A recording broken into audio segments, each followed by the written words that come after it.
Hello and welcome to another Premodern video brought to you from the faraway country of World Champions, Argentina. We're going to be playing the playoffs today, the Magic Online Society playoffs, and of course, the weapon of choice for me is going to be Dreadnoughts, blue-white Dreadnoughts. This is a deck that I've been working on and playing for a couple of months now, being absolutely in love with this. The strategy is you play a Dreadnought and accompany it with Vision Charm or Stifle to get rid of the downside, and then you beat your opponent down with some 12/12 tramples. So we're backing this up with a Meddling Mage. This card is absolutely fantastic in this archetype.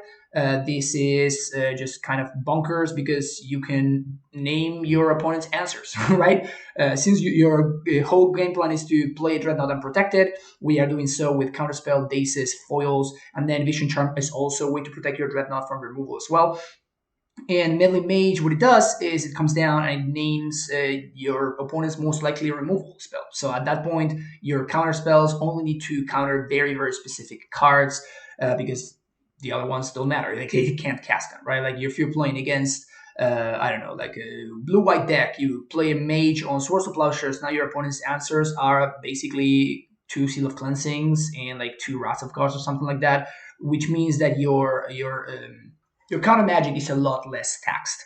Also, you're forcing your opponent to play in with a much more inefficient removal. So we have some cantrips in Opt, and as I was saying, Daces and counterspells and foils are the way that we protect our stuff. We also have access to Gush, and this is like one of the main cards that enables this archetype. Without Gush, I don't think this deck would be playable, honestly. But the deck can work on a very low land count, and we have access to 13 virtual islands, counting 9 actual islands in 4 flooded strands, so it's not particularly tough to enable Gush. And because of our cantrips, we can find our white sword. The thing about this deck is that it doesn't really need to play its stuff on curve. What you're trying to do is you're trying to set things up so that you kind of go off when it's the right time and not before that. So because of that, since you're not trying to play this Dreadnought on turn 1, or you're not trying to play this Meddling Mage on curve necessarily, you can just kind of take your time and play a little bit of a control game alongside Swords to Plowshares, for example, and set things up to where you resolve your Dreadnought and it's good to go and you can win from there. We also have a little bit of an Enlightened Tutor package. Enlightened Tutor can find, or Dreadnoughts, of course, but it can also find a couple of key cards in specific matchups. For example, Winter Orb versus stuff like The Rock, or versus like Control decks or whatever. Phyrex Infernus versus combo decks a la Hermit, Hermit Knot, or any Hermit deck for that matter. Seal of Removal as a way to find a way to break through some creature that may be annoying us or whatever. And also fantastic in the Pseudo Mirror, which is, by the way, one of the big upsides of playing this version of the deck, that the mirror is basically a buy, right? Like it's extremely, extremely good because you have access to very efficient ways of stops your opponent's combo. You can also tutor for Seal of Cleansing and Seal of Removal with your Enlightened Tutor. And not only that, but also this is a 2-mana win the game card because it just comes down, it names Dreadnought, your opponent can't make their combo happen, and you just beat them down with a random 2/2. So they literally have no answers to the Meddling Mage besides Chain of Vapor and stuff like that. So it's very, very easy to just resolve the Mage and just win the game from there in the mirror.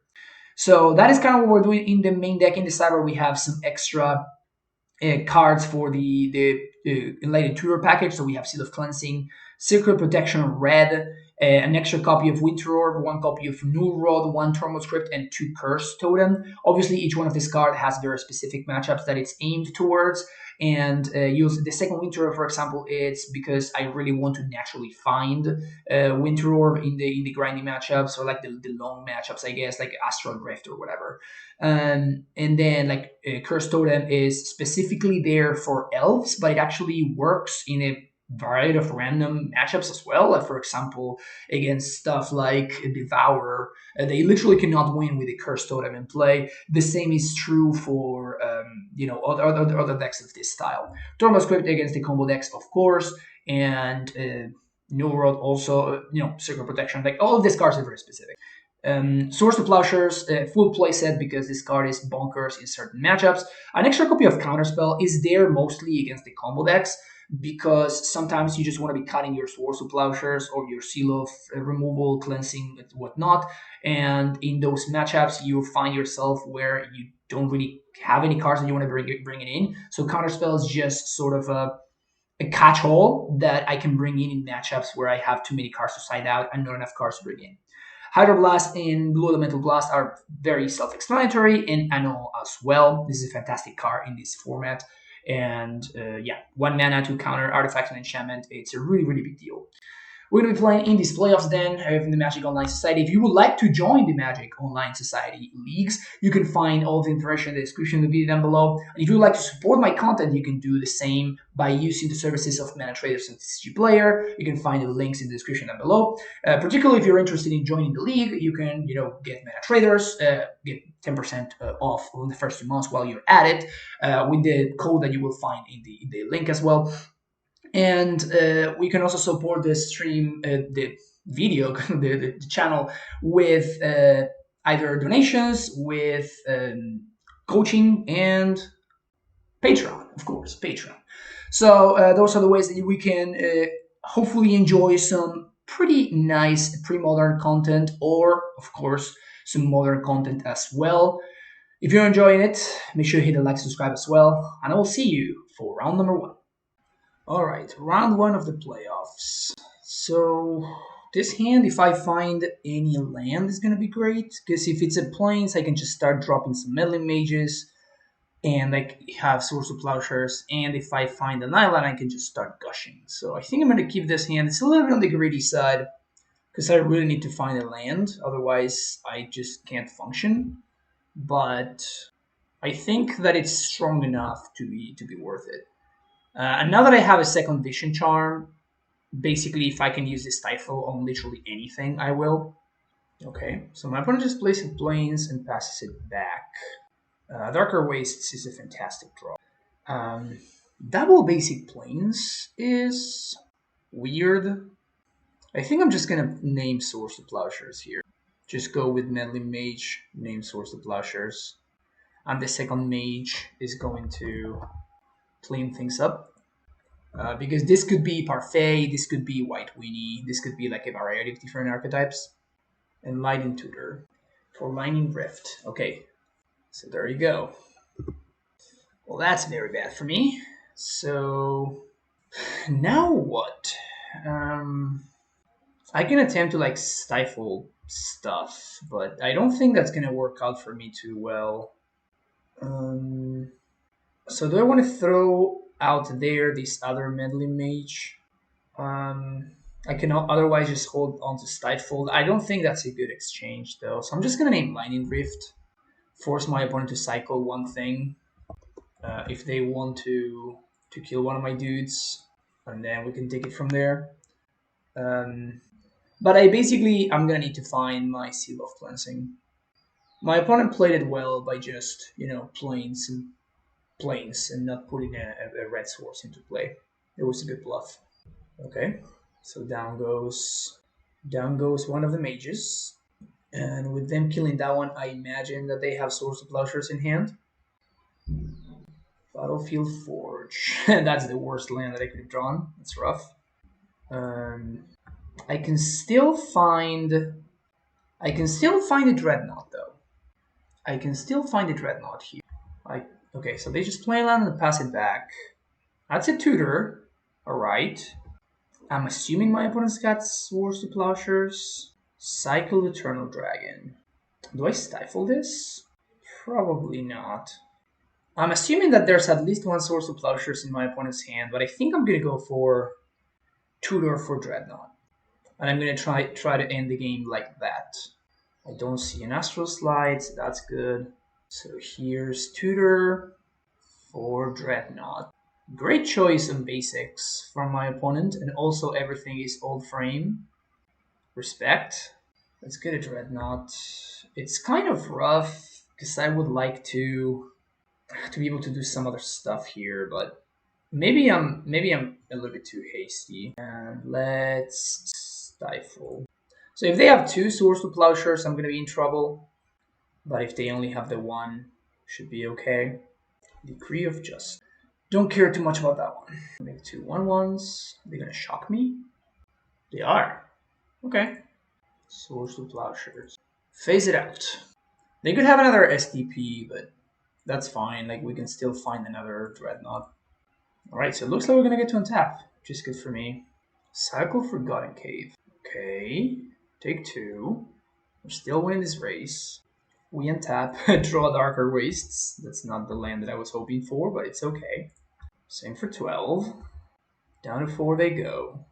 Rune of Protection cycle, we go down to 9. So there's no real reason to plow one of the soldiers, like it doesn't really change the clock, because this just deals in increments of 2. So there's no real reason to plow one of the soldiers. And I may need to just like kill my own Dreadnought.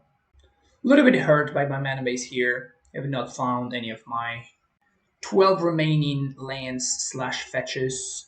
Renewed Faith, just hard cast. That's fine. That's not enough. Also, that's very good for me. That means that they can't win the race. Like, they're still dead on board. So they're going to need to throw both Solar tokens and maybe, like, cycle another Renewed Faith. Cycle Eternal Dragon. Shock me. Plains, they have Source of Plowshares? If they had Source of Plowshares, they should have attacked, though. So I think that we just win here. Yep. Trample for 11. Great. All right. Excellent. Kind of lucky that we got away with that one. So definitely want Seal of Cleansing. We can cut the Source of Plowshares. Annul seems fantastic. Blue Elemental Blast, Hydro Blast. I'm mostly bringing this in because I expect my opponent to be playing their own Rebs, and I guess the Blue Elemental... No, yeah, Red Elemental Blast. Winter Orb seems very, very good. And I think nothing else. Circle of Protection Red basically blanks one of their thingies, one of their Lightning Rifts. But I don't think I care too much about the Lightning Rifts, so it's fine. The mages are probably not good enough. My opponent's going to have like a ton of different tools at their disposal. At least I'm going to cut one of them. Maybe like a Daze or 2. And maybe one of the tutors. Oh, Phyrex Inferno. Yep, this looks good to me. Yeah, Sam looks pretty good. Let's keep it. Painless mana, bunch of basics. What else could I want? Another land. Okay. Am I foiling a rift here? Probably. It is likely my opponent plays around Daze, though. Can I find a Daze? That would be amazing. Stifle. Yeah, I guess I'm keeping Stifle. I think I just let this go. And I'm just gonna go Counterspell here. Ooh, that's really good. That's a very good draw. Yep. Winter Orb is a really, really good counter to Lightning Rift. Oh, there's the Daze. Good, right on time. So this is looking really good here. Feeling pretty comfortable. Feeling pretty comfortable in this spot. Ooh, that's a good draw. So I can go...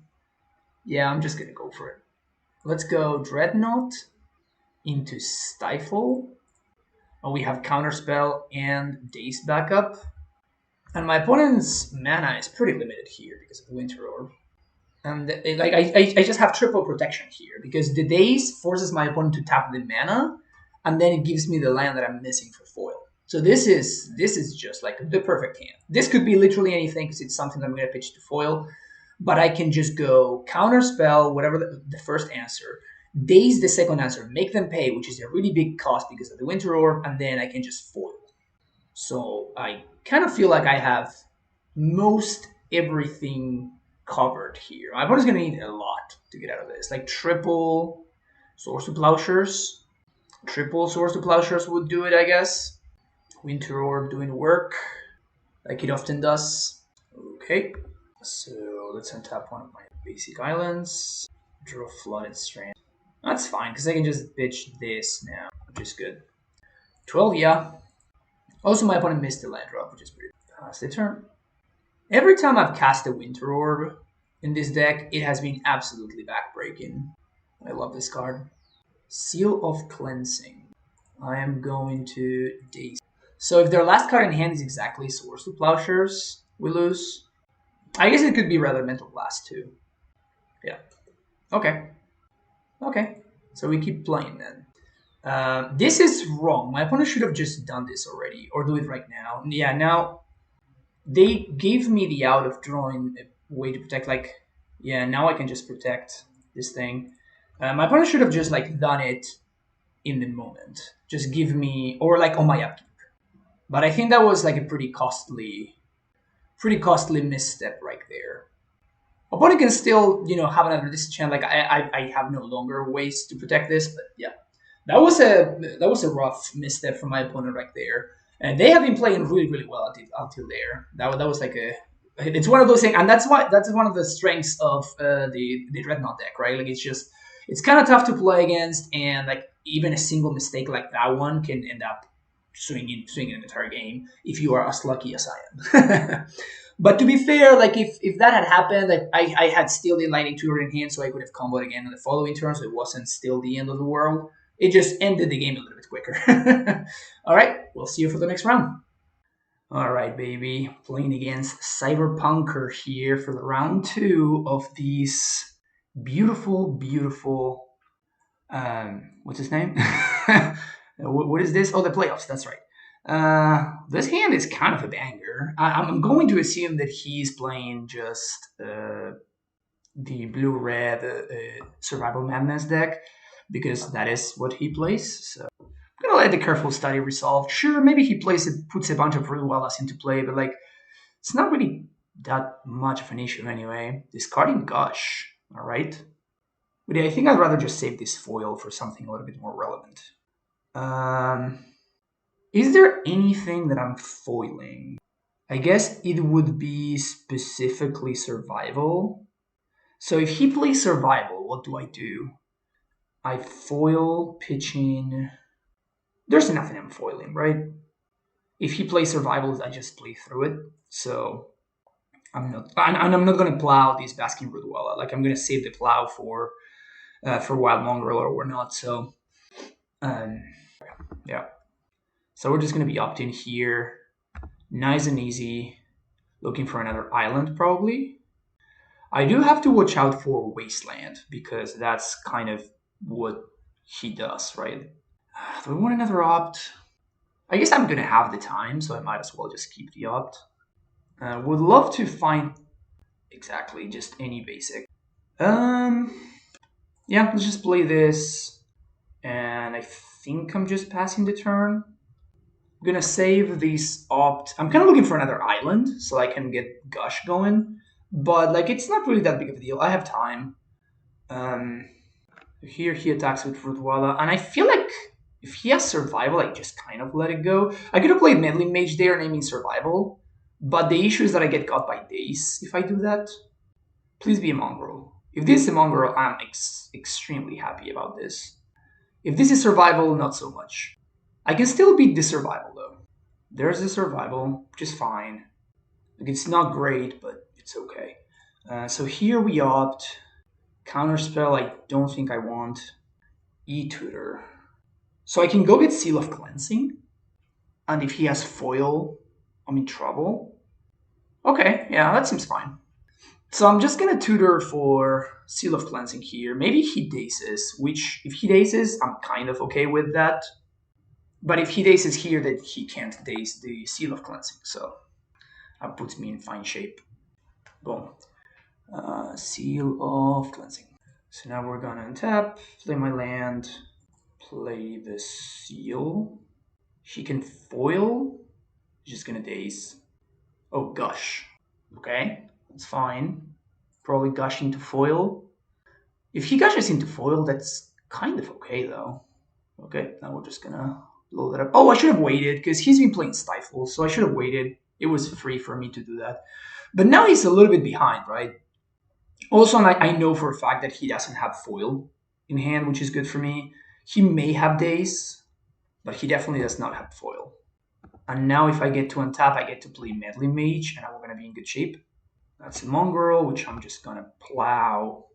And I think I untap to play around Daze, because I kind of want to... actually kill this mongrel. That's a great draw. So we go get our island.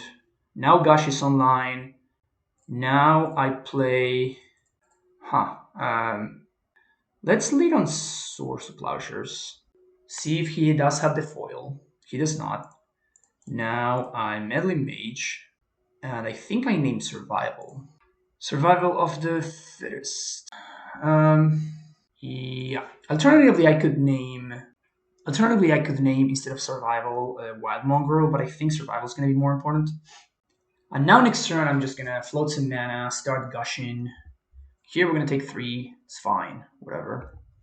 We're going to be able to start doing some nice little racing over here. Wasteland. Mongrel. That's fine. You should roll a Wasteland right now. Yeah. I'm just going to say. Alright. Untap. Float some mana. Gush. That's not very good. Where else? Here's a Source of Plowshares. Alright. And that wasn't great. But now we have Gush. We have Foil. And we are just waiting for anything that enables this Dreadnought. So we have 8 that are our best draws. And then we also have some other pretty decent draws. We're out of Source of Plowshares. Those are not a thing anymore. This Rudwalla is doing some work. Untap. Another island. Okay. So I'm probably going to be countering a Frantic Search. If we're just passing the turn back over and over again and he's not activating Rudwalla, then we're actually turning this race around. Okay, so he goes to combat, he attacks. Still no pump. That is kind of interesting, actually. More islands. We're just getting to hard cast foil territory at this point. Still probably not going to because I suspect that my opponent has a Daisy in hand. At this point, it's also possible that they have Counterspell. So, wow, he continues attacking without pumping. I think I'm going to let this Careful Study go, but I'm probably going to counter... Actually, I'm not going to... Am I countering this worm? Wow, he's just playing the worm into counter magic here. Into Daze, I mean. So he must be super flooded in worms. Yeah, I'm just going to just play around Daze here. Pretty poor use of my mana, obviously, but... Again, I suspect my opponent does not have another foil, and if I find anything... Okay, so now I'm just going to start hard casting foils, I guess. Swing for 2. Really have to find... Yeah, again, I'm going to let this go, because my goal is to, again, just counter the Arrogant Worm. But I really need to start finding something to use this, to enable this Dreadnought. So we have 3 draws that are just awful, and we have 8 draws that are potentially game-winning. Meddling Mage. That's very interesting. Okay. So another Mage means that we can name Arrogant Worm. Arrogant Worm. Which it stands to reason that there are multiple Arrogant Worms in my opponent's hand because they have been doing nothing for a really long time.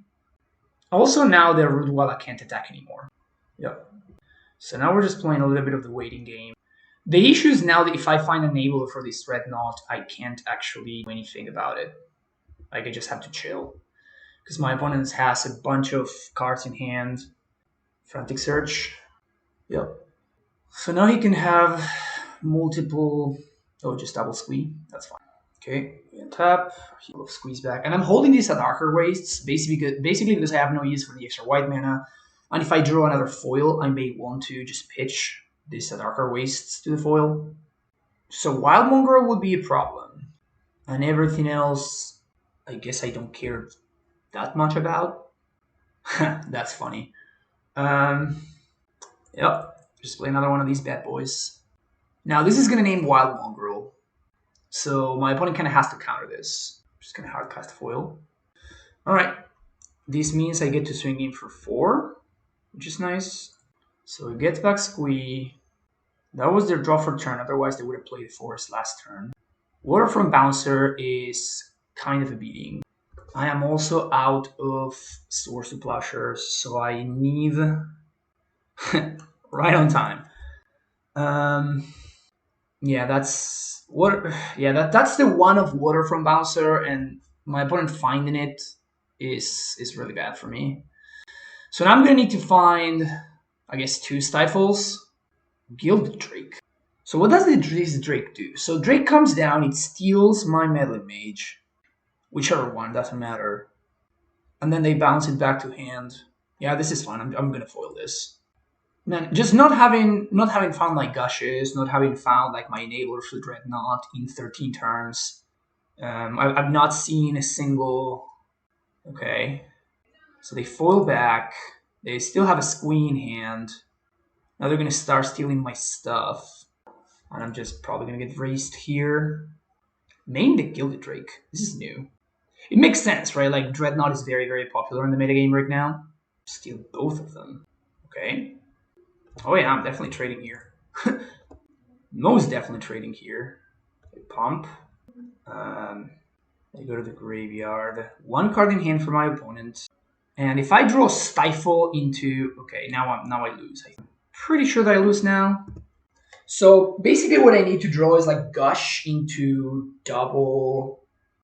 I need to draw Gush into double enabler. That would be like double Stifle or whatever.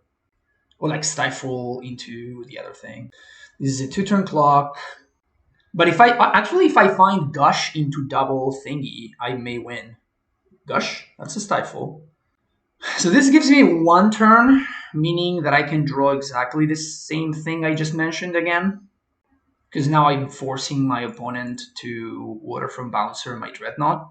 Sure, they can have like a counterspell or whatever, and then I lose. But yeah, then finding the 1-off Water from Bouncer is really tough.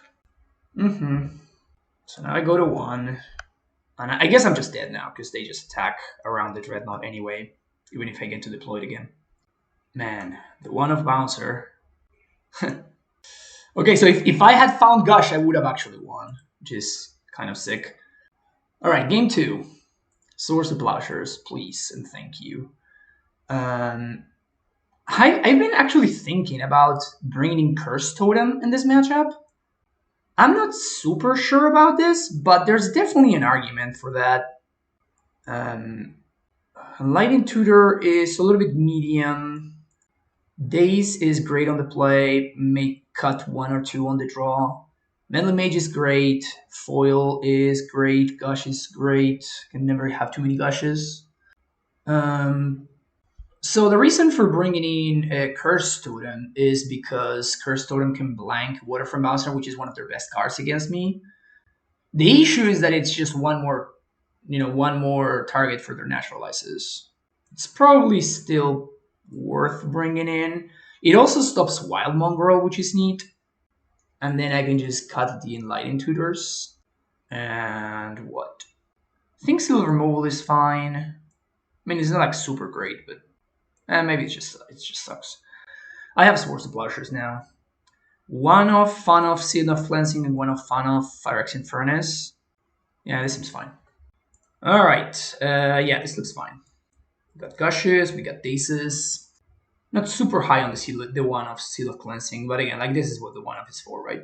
This hand is pretty good. Besides that, Basic Island, Darker Wastes.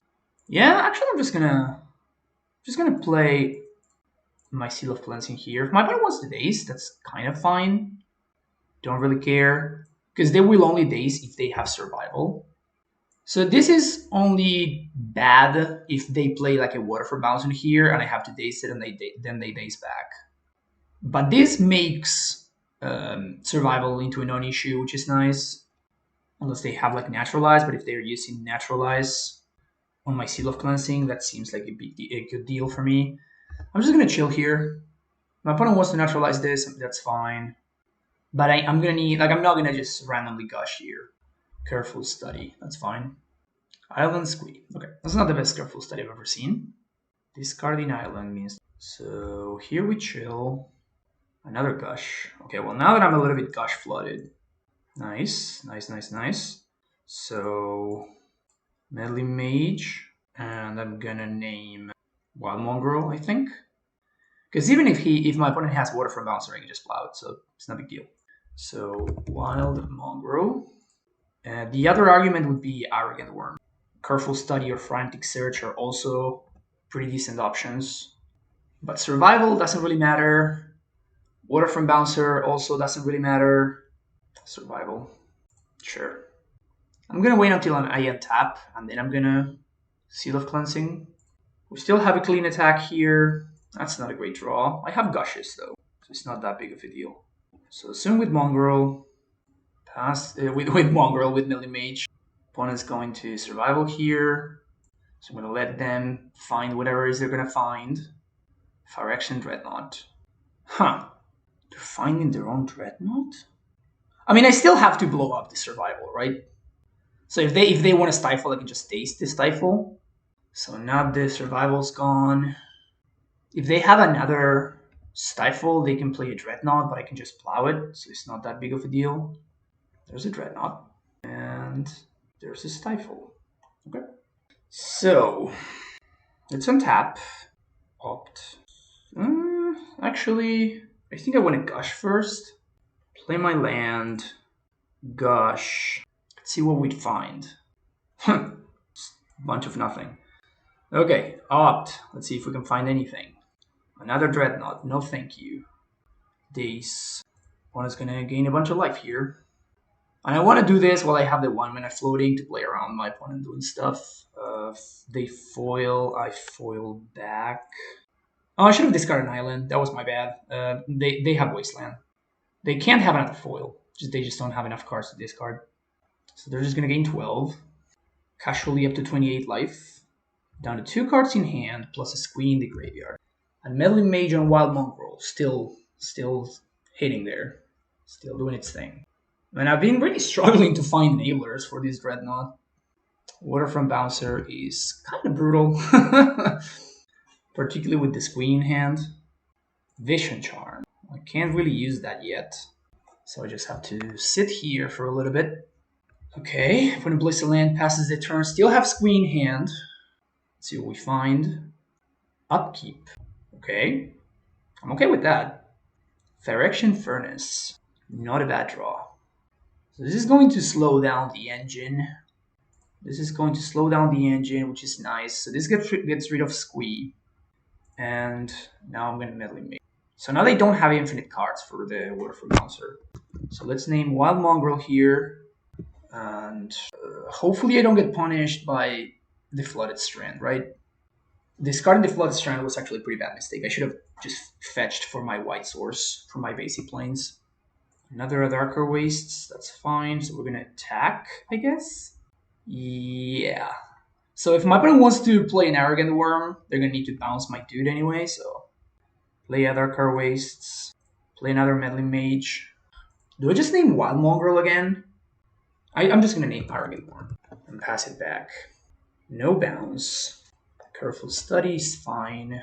Hoping to dodge Squee. Basking Rudwalla. Rudwalla's actually kind of annoying because it stops my offense. We'll need to find a plow. Foil is interesting. So I guess we chill. Did find Squee, which is a problem because it means that now they have infinite Waterfront Bouncers, and I have already used my Furnace, so there's nothing I can do to stop that. So I just need to find a source to Plowshare. Can't block, so my opponent can just pump and bounce. The good thing is that that now enables my attack, but obviously my opponent has a faster clock than I have. Untap. Flooded Strand. Ugh. Let's get in there for 4. Pass it back. Bounce Mage. Nothing I can do about that. They bounce the one on Wild Mongrel, which does suggest that they have access to Wasteland. Doesn't really do anything. Sure, whatever. I guess I'm going to float in colorless mana. Pay for random days or whatnot. For 1, pump. Still have Squee in hand. Going to fetch on end step for my planes. Untap. See what's up. Opt. Okay. Combat. Get in there for 2. Gonna opt, looking for source of Plowshares. Gush, I'll keep. Thank you. Actually, this shows my opponent that I have a land, but I may need to use that land for something else. Might need to use the mana. So let's draw 2 here. That's a Stifle.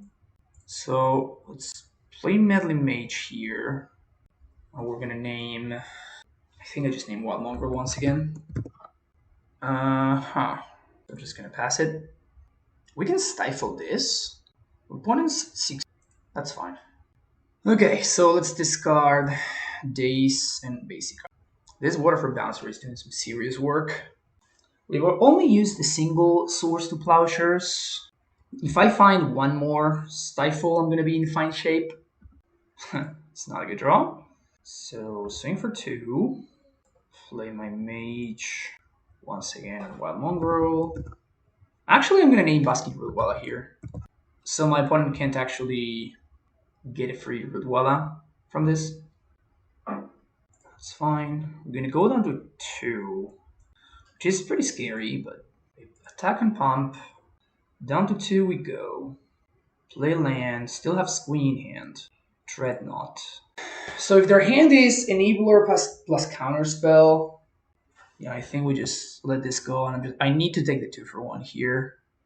Because if they have Vision Charm, they can still like protect their thing, right? So we're just gonna foil here, discarding Island Dreadnought.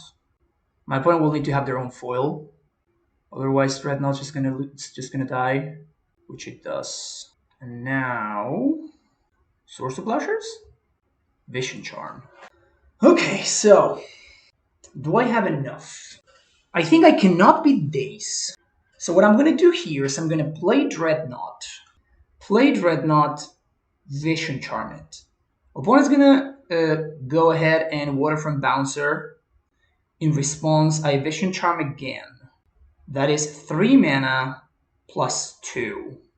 I have Stifle in my hand. I'm playing out Meddling Mage. So I think that's what we do. And then I leave back both Meddling Mages to block the Rootwalla so I don't lose. Face out my artifact. And I lose to Naturalize, by the way. Opponent's gonna attempt to do that here. I'm just gonna Vision Charm again. Lose to Naturalize. Can't beat that. Cancel. And we're gonna do this. We're gonna name... I think we name Basking Rootwalla here. I guess we do name Naturalize, because that could be their... No, the Drake doesn't do it, because they can only use the Drake main phase. So I think we have to name Naturalize. So now if my opponent attacks, I'm just going to block with the single Meddling Mage, so I can't get blown out. And then we're going to have to Stifle the Waterfront Bouncer trigger, and I have to hope my opponent doesn't have anything. Okay. And I can't beat Counterspell, like Foil or whatever. Can't beat any of that. Got a Stifle there, and I just have to hope it resolves. And they have a foil. Okay. Man, this Waterfront Bouncer. That Waterfront Bouncer. I think I just lose to this. Honestly, I think what I lost is to the second Squee. I think the second Squee was too much to keep up with.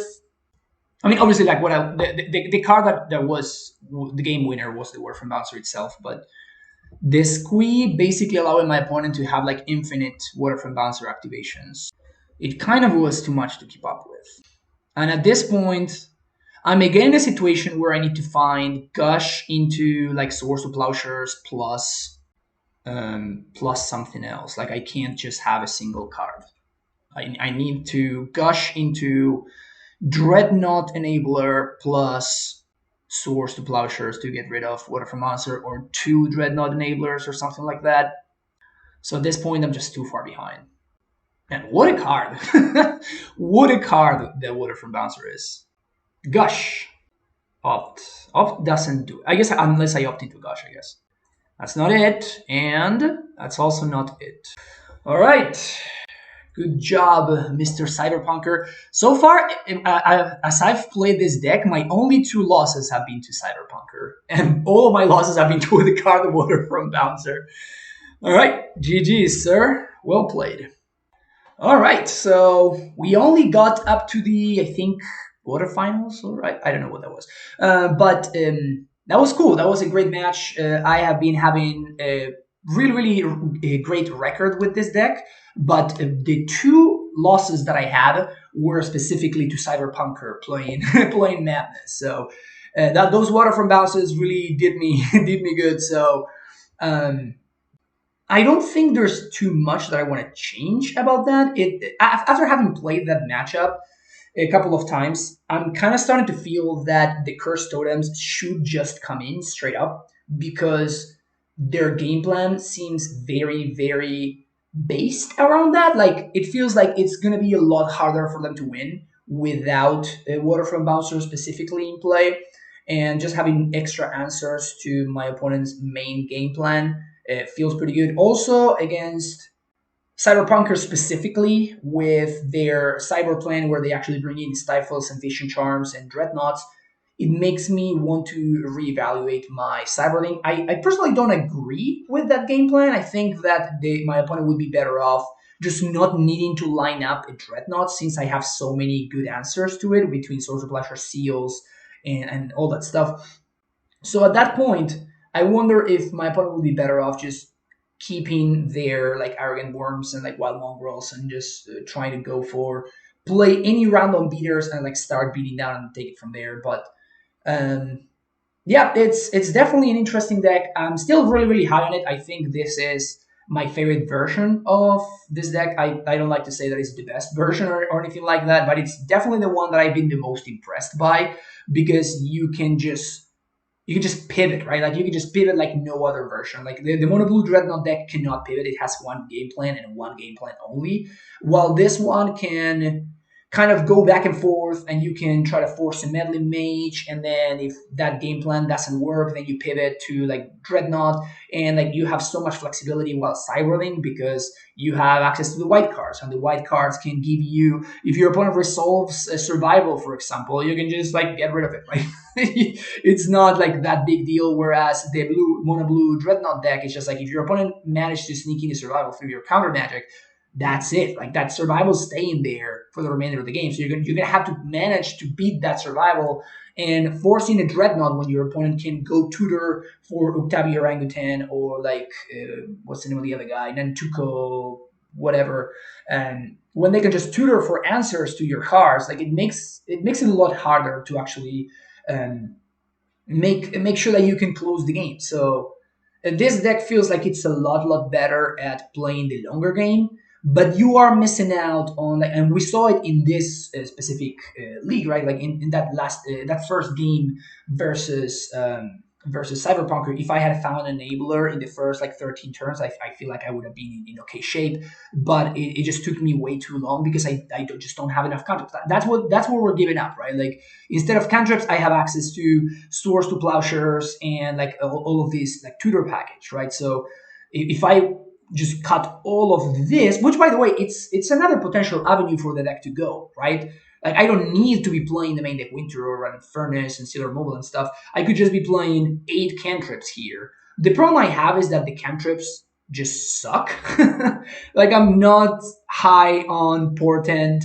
I feel like the only cantrips that I would play would be Sleight of Hand. Like that, those are the ones that are pretty bad but are the most defensive. Like Impulse just feels awful. Like it's rough, right? Like it's kind of pretty rough. So yeah, it's tough. Like I could see myself just cutting 2 Swords to Plowshares and maybe like the main deck Winter Orb, and maybe my next iteration of this deck to be playing like 3 Sleight of Hands and see whether that smooths out the draws in a significant way, and then I can play maybe 3 Swords to Plowshares and only 1 Winter Orb in the 75. Like we'll see. And also, you can just cut the tutor package altogether, right? Like if we just cut all of these 6 cards, this means that I just get to play 8 or maybe even 6 more cantrips, and at that point, we're just splashing white for Meddling Mage and Sword Splashes, which is perfectly fine, right? Like it is definitely. I actively want to have Meddling Mage in the deck. I think Meddling Mage is the game changer. I think in this deck, Meddling Mage is the game changer and the actual card that turns a lot of tough matchups into much better. So still a lot to tinker with this deck, and I will be trying more things out in the near future. But that's going to be it for this specific playoffs. Hopefully you dug it. If you did, as I was saying earlier at the beginning of the video, don't forget to hit the like and subscribe button. And if you would like to support my content, you can do so by using the services of Mana Traders and TCG Player with the description, the link that you will find in the description down below. And you can support my content through Patreon, through donations. I can play any decklist of your choosing for any donation of $30 or more. And finally, with coaching, if you would like to book some coaching, you can do so in the description of the video down below as well. Thank you so much for watching. We'll see you on the next one, folks. Take care and bye-bye.